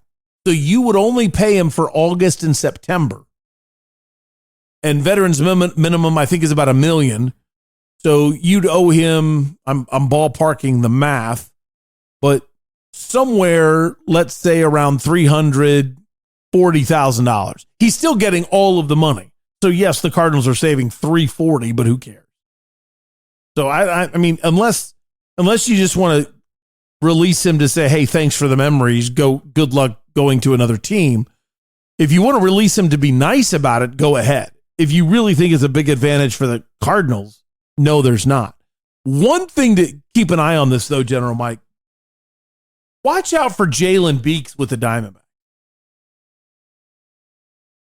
Jalen Beeks, I could easily see the Diamondbacks rewarding him with a chance to go to the postseason because nobody wanted him at the trade deadline because he was hurt.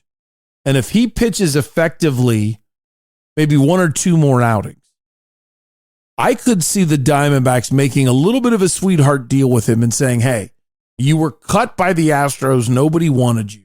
Look what we did with you. So we're going to release you, give you a chance to be claimed and go to the postseason.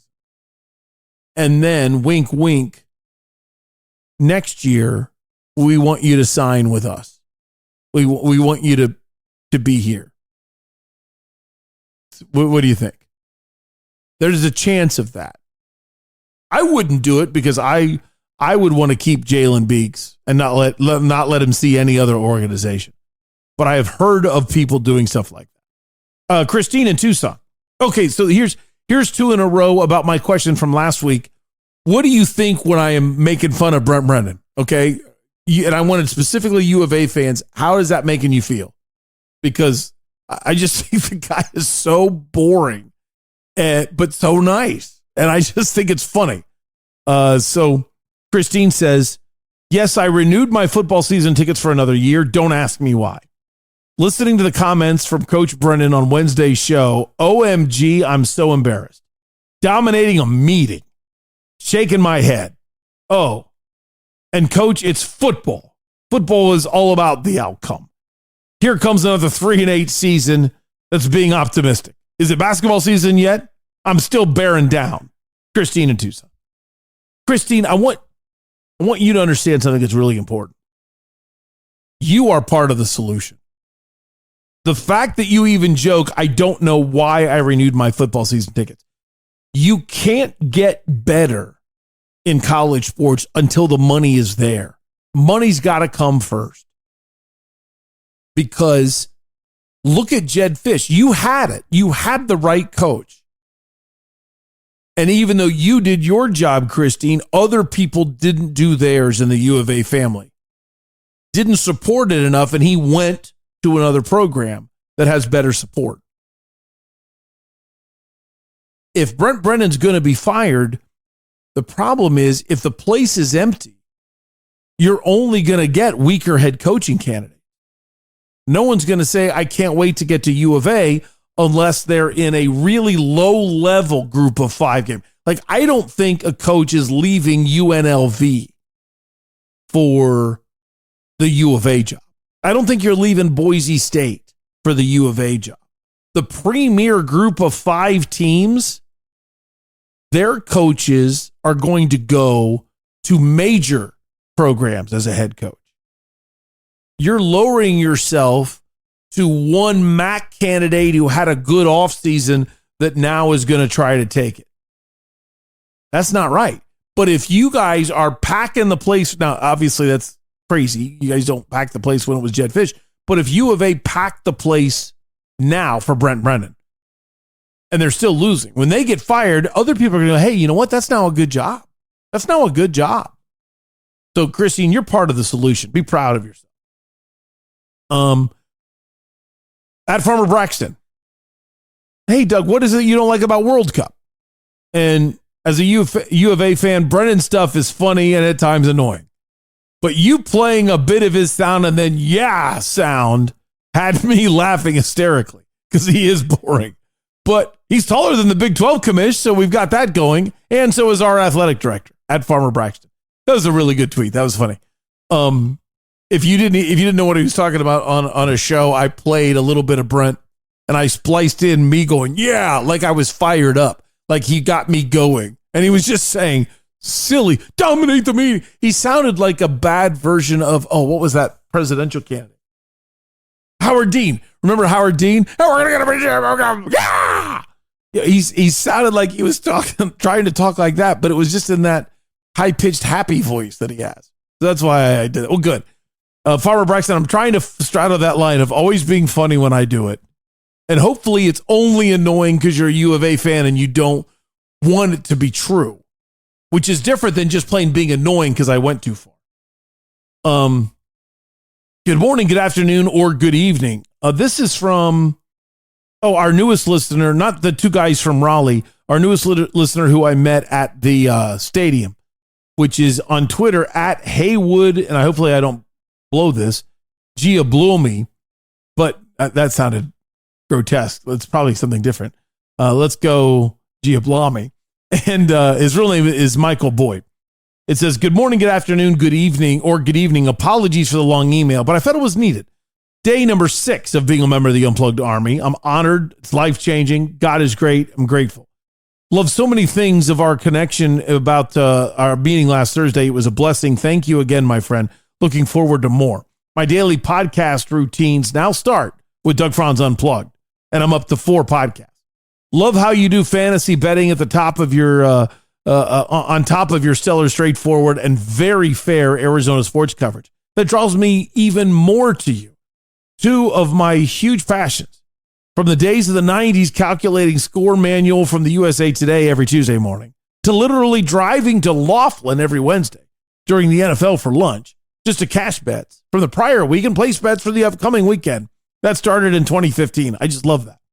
I've heard you might need some fantasy players. Well, I don't golf yet, but I do love wings. I do love having a beer, and I'm absolutely a diehard fantasy football junkie. You can count me in if invited. That would be awesome. Also, with how you think and feel about your father is exactly how I feel about mine. When I listen to you, when you talk about him, it resonates. My dad, my mom, my brother, uncle, best friend, and longtime pet all passed over the last couple years. It's rough as I no longer have family. But Doug, along with God, I now definitely do have family in the Unplugged Army. You might not see me the rest of this week at training camp. Just found a baseball-sized mass on my dog's throat yesterday. Took him to the vet today, sedated him, took 6 samples from the mass. Now I'm waiting for the results. So I have to attend to him this week. If I can ask the Unplugged Army for a favor, please. My dog is like my son because I have no kids. Charlie Murphy is his name. If it's not too much to ask, if you believe in prayer, please pray for him. Much appreciated in advance. So much love for you, Doug Franz. God bless you. Have a great day. My best regards. Well, it's powerful. It's very beautiful. Thank you. Number one, I am concerned that you cared enough about betting. I'm glad you did it legally, but you cared enough about betting to drive all the way to Laughlin, make bets, leave bets. I mean, hopefully you made enough money to pay for the gas to keep doing that. But at the same time, I believe in kind of more of a libertarian, hey, your life, knock yourself out. If you don't, since you're new to the show, Michael, what's funny is when I first started the show versus Vegas, it was clear I was a beginner. I didn't know what I was doing, and I was right all the time. Oh my gosh, I kept getting games right forever. And then I hit a bad swoon, I think like in March of last year, picked it back up to end the seasons and did well. Did really well to start 2025, and then I've had 2 bad slumps in 2025, and I'm in one right now. Got to get that fixed. Part that you said about your family, man, so sorry that you lost them.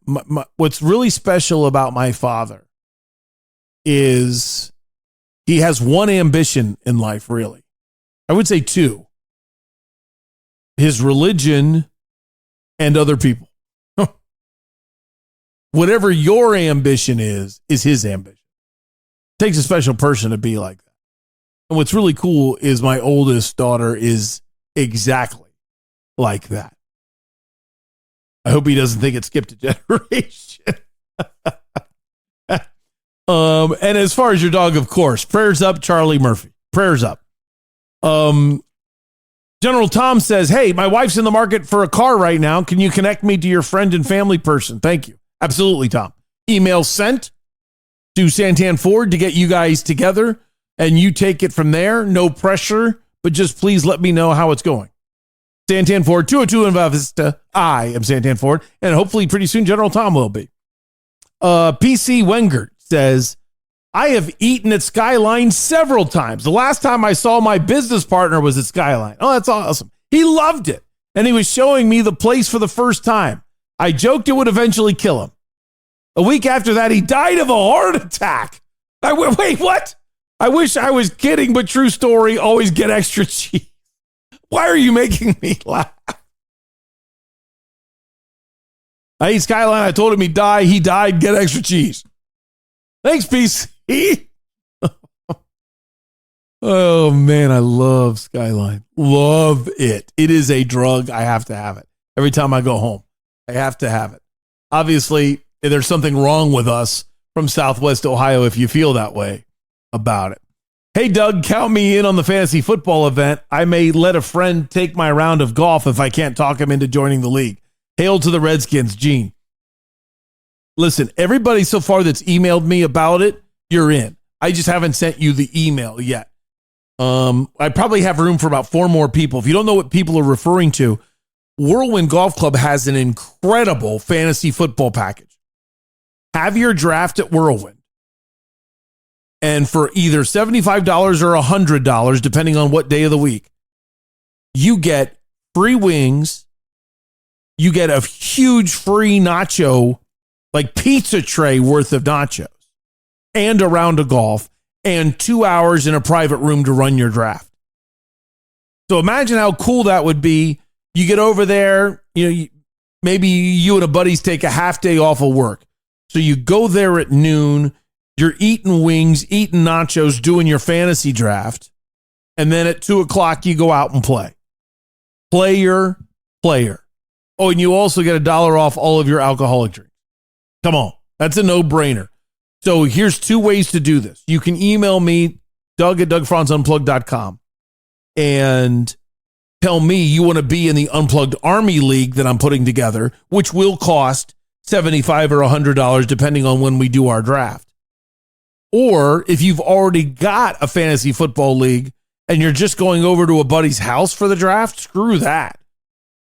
Tell them right now, we're picking up and we're going to Whirlwind. And I can either help you set that up, or you can just contact Whirlwind and say, hey, I'm in the Unplugged Army and I want the fantasy football deal. Gene, it's awesome. So Gene, you're in. Thanks to Cam Cox for joining at Unplugged Doug on today's pod. I really appreciated the red and white practice update, and I could not agree more that the D-backs need an alpha dog in the clubhouse in the worst way. And I totally forgot to write down who it was that wrote that to me. Who was it? And it was a regular. I remember as soon as I saw it, I was glad they participated. It was Greg H9. Sorry, Greg, that I forgot about you there. Yeah, I can't thank you enough for thank you notes. I think they are powerful every time. And imagine it could get even better. Imagine if every time Cam Cox was on or every time Mark McClune was on, if all of you had huge amounts of thank you notes and then they went to their bosses and said, you know what? Whenever I'm on with Doug, I get 200 thank you notes. We should start doing more stuff with Doug. And then maybe somebody there hires me. Why would that matter? They would hire me to do this show. So this show doesn't change. So you still get what you want. But we get even better access to the teams if I'm on with a TV station. So please think about that. Please keep sending out thank you notes. Looking forward to a tasty Saturday morning breakfast. Thanks also for being a sponsor of at Unplugged Doug. Discord Brian went to Burrito Express and tweeted out a picture of the bag. Brilliant move by you, Discord Brian. Thank you very much. At Merrick M says, hey, it's Beer Friday. I'm at 100 Mile Brew without Unplugged Doug. I'm not an amber guy, but I concur. A Mountain is really good. Merrick M's in town from Michigan last weekend. I was in North Carolina, didn't get to get a beer with him. Sorry about that. And thanks for the shout out to 100 Mile Brewing Company. I got a meeting with them coming up a week from today. And the last one, oh, no, I got two more here. This one says, absolutely crazy how fast Kenny has revitalized the program. Honestly, it's not even revitalized. It's a level of expectation and excitement I have not felt around ASU in a long time, if ever. He raised the bar for this football team and ASU as a whole. From at names are hard, AZ. Yeah, that is exactly how you should put it. Exactly how you should put it. I knew he would be this successful in about 5 years. I thought there's no way he's going to do this fast. No way. And he has. The man is absolutely. And the last one today is from Mark B. And Mark B says, Doug, you had some bad technical problems with the 4-minute offense yesterday. I just thought I should let you know. But at the same time, I wanted to say thank you. I can't believe you were doing shows while you were telling stories about being with your family all day. I'm really worried about your sleep patterns because that seemed crazy.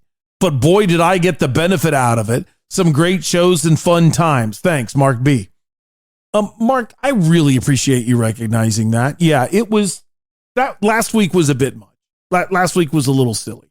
I didn't get Monday's show done on time, and I barely slept getting to practice Monday.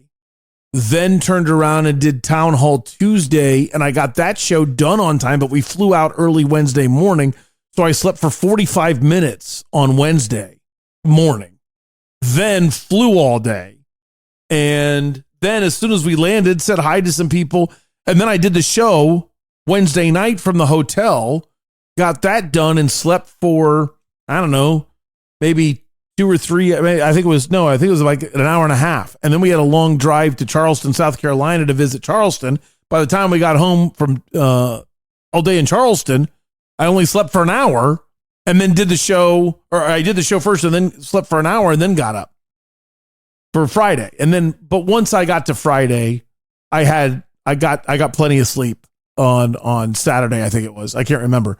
So I made up for it. But yeah, it was crazy. It was crazy. And that was a bit much. And I recognized that when I was done, Mark B, that I got to figure out, maybe do short shows, something like that. I just don't want to take any. Here it is. You're giving me your loyalty to this podcast. I never want you to listen and think, you know what? It didn't work out today. I don't want to lose you. And I just appreciate you so much. I want to give you more than you ever expect. That's what I'm hoping to do. And then you'll go the extra mile to tweet me out, post it on Instagram, tell your friends, go to a business. If you have a favorite business, go in there and say, hey, do you know I'm in the Unplugged Army? Do you know what that is? You should sponsor Doug Franz Unplugged. You know? And even if they have very little money, maybe they just want a little spot on the website, something like that. Or maybe they want to go big and be the 4-minute offense sponsor, whatever it is. But we'll figure out a way to let it be known. And you can even be the one doing the commercials. That would be kind of funny. Hey, I'm General Tom, and I always go here because of blah, blah, blah. You know, we could have a bunch of generals doing spots or something. It's time for Versus I don't know why I was singing. Painful day yesterday. Painful. Oh, not happy. Not happy. So if you're new to Doug Franz Unplugged and you don't understand versus, like maybe you understand gambling. Well, just to kind of explain something to you, when I do this, when I first started, I didn't understand juice, so I only kept my record. Well, now I have my record going all the way back to like December of 2021. I don't want to just get rid of it, even though I know record doesn't matter. For an example, yesterday we went 3-3 and lost money. We didn't have enough positive juice games to overcome 3-3, and we ended up losing money. But since I've always given my record, it's kind of funny because it makes fun of me not knowing what I was doing when I didn't know what I was doing. So that's why I always give you my record. And Mikey at Bell's Nashville Kitchen tried one time to keep me going on units, and we both kept screwing up. Either I would go 2 weeks before I'd fill it out, or he'd go for a month without figuring out what my units were. And that's all me being an idiot. But here we go. I went 3-3 yesterday, very frustrated. I told myself, don't bet on the Rattlers. They always choke. But last year they won it. So I thought, you know what? There's no way that San Diego's going to beat them twice in a row. So I took the Rattlers last night minus the 2.5. And they were up by 6 with 1 second left in the game. So I had it, and I lose. San Diego wins 49-48. I got the Miami Marlins on the money line over Houston. That's an easy one. And Houston wins 8-2. I got the Pittsburgh Pirates losing to the Giants. So I took San Francisco on the money line. That's an easy one. Pirates win, I lose. I took the Cardinals plus the 1.5 against the Dodgers. Got the game right, but it had negative juice. If I would have had the courage to take St. Louis on the money line, we would have had a winning day yesterday. That stinks. Corbin effect was going. Patrick Corbin, always take the over when Patrick Corbin pitches. Yankees, Texas, I took over the 8.5, and Texas almost got it on their own with a comeback in the bottom of the ninth, and they won 8-5. And I took the Dodgers, the Angels on the money line over the Rays and got that one right, 5-1. So we ended up 3-3 yesterday. The slump has now got me at 39-47. And overall, I'm at 1674 and 1582. Here we go with today. I'm not letting the Pirates do this again to me, so I'm taking the Giants, and this time minus the 1.5. I like the pitching matchup. Giants will do all right.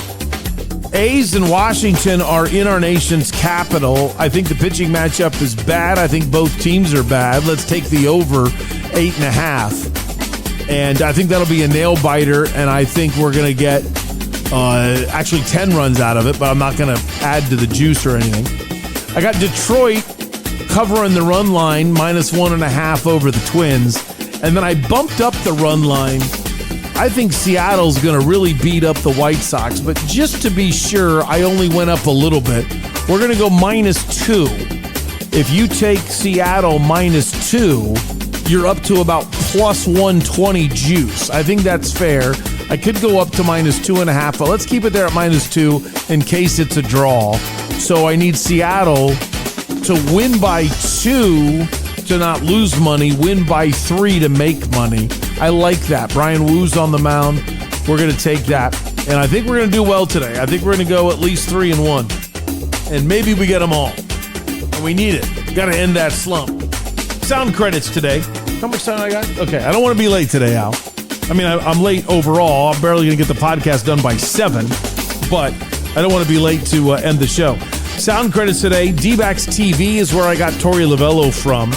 And at Nick King Sports, the number 2 sports reporter under Mark McClune, who's the sports director of CBS 5, Arizona's Family 3 TV. Nick King put out the Kevin Guy Meltdown. That's what I should have called that. Maybe I'll write that as today's title. Meltdown. That'll be, I'm kind of entertained by that.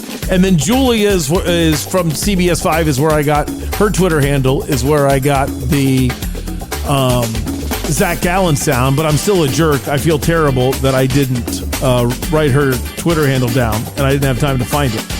That does it for today's version of Doug Franz Unplugged, presented by Whirlwind Golf Club at Wild Horse Pass. Don't forget the two big events that are coming up for Unplugged Army members. Number one, Burrito Express 4th Annual Meet and Greet is August 24th. It's a Sunday morning in 3 weeks. It'll be from 9 to 11 at the University Drive location, which is right next to campus. If you are an ASU fan, this is kind of a must thing to do. Let your kids have an opportunity to meet and get autographs and pictures taken with players that have NFL aspirations, and you get a great breakfast burrito.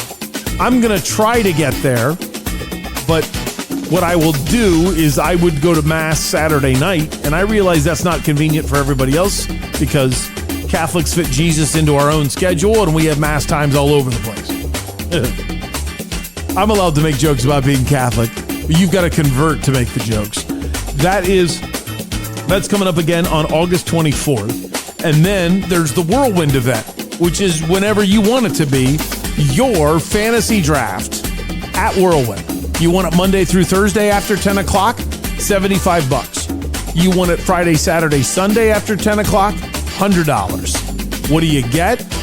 A round of golf, private room for at least 2 hours, $1 off all alcoholic drinks, free non-alcoholic drinks, nachos, and wings.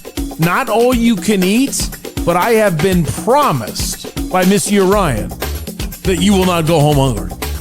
Jump on it. You want to be on the Unplugged Army team, or you want a connection to get a time for your fantasy football draft for the one that you've already are in? Just email me, Doug, at DougFranzUnplugged.com, and you're in. The original sponsor of Doug Franz Unplugged is Bell's Nashville Kitchen. They're located on Main Street in Old Town Scottsdale. If you have never had it, get the Nashville Hot Chicken Sandwich, the best sandwich in the history of the state. Santan Ford, 202 in Val Vista. Friends and family rate if you email me, and you will be blown away. You'll actually enjoy buying a car again. Parker & Sons, Heating, Cooling, Plumbing, and Electrical, 6022 Repair. That's 602, the number 2, then REPAIR for Parker & Sons. 100 Mile Brew has the best beer in the state, the A Mountain Amber Ale. And you can also go to Trophy Bar in Chandler and get great pizza. Oh, how about that, Al? Done right on time at 6:47 in the morning. Doug, thank you so much. My best to your listeners, and keep up the work on Doug Franz Unplugged.